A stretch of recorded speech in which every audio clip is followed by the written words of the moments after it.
Beijing hit back at Washington over its decision to impose anti-dumping duties on Chinese plywood products, as a high-profile trade row intensified just days after U.S. President Donald Trump and President Xi Jinping oversaw the signing of $253 billion in trade deals. The dispute over plywood panels used widely in furniture and interior decoration took place before Trump concluded his Asia trip. The tensions suggested that trade relations between the world's two major economies will remain bumpy, despite Beijing's efforts to gloss over the differences during Trump's maiden presidential visit in China last week by agreeing to the package of deals.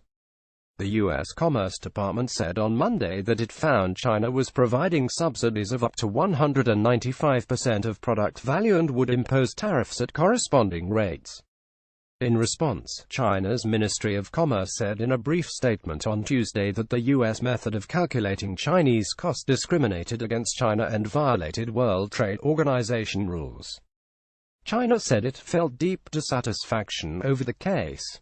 While the value of Chinese exports of plywood was merely $1.1 billion last year, or about 0.25% of total Chinese cargo shipments to the U.S., the dispute touched on a thorny issue in the country's relations. China asked the U.S. to treat it as a market economy, but the U.S. refused to do so. Trump avoided directly criticizing China over trade during his 12-day Asian trip. While he said he did not blame China for the U.S. trade deficit, he demanded fair trade from Asian countries. As Trump headed home from Manila on Tuesday, he tweeted that, "After my tour of Asia, all countries dealing with us on trade know that the rules have changed. The United States has to be treated fairly and in a reciprocal fashion," the U.S. president said. "The massive trade deficits must go down quickly."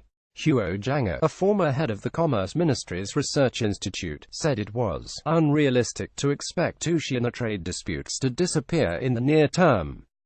U.S. slabs new duties on Chinese aluminum imports as Trump gears up for trip to Beijing. While the two leaders held good talks, trade friction is a chronic issue, Huo said.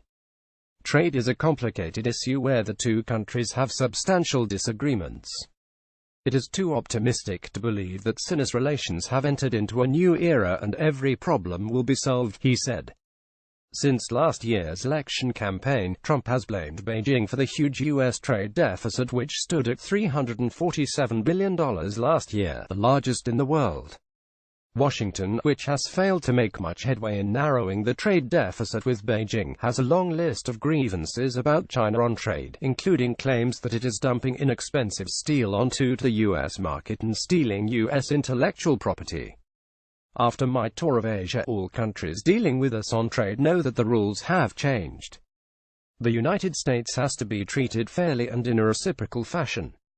The massive trade deficits must go down quickly." Donald J. Trump at Real. Donald Trump, November 14, 2017. Zhu Zheng, a lawyer at the Beijing-based law firm of Jincheng Tong Daniel, said the U.S.'s International Trade Commission is likely to determine that China's exports had a material impact on American domestic industry when the ITC's final ruling is issued early next month. Currently, the U.S. imposes no tariff on some plywood products and an 8% tariff on others.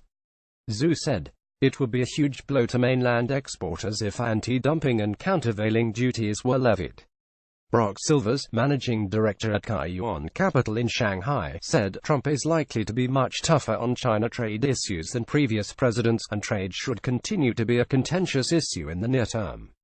China hits back at discriminatory U.S. trade move ahead of Trump visit. "As long as larger relationship issues remain relatively calm, I'd look for an eventual deal with greater Chinese concessions than we've seen to date," Silvers said. Mei Xinyu, a researcher at a Ministry of Commerce think tank, said Trump had effectively abandoned the U.S.'s long-standing approach of changing China through peaceful evolution. The strategy had laid a good foundation for the Sino-US relationship, under which small frictions would be tolerated by the China side, the researcher said.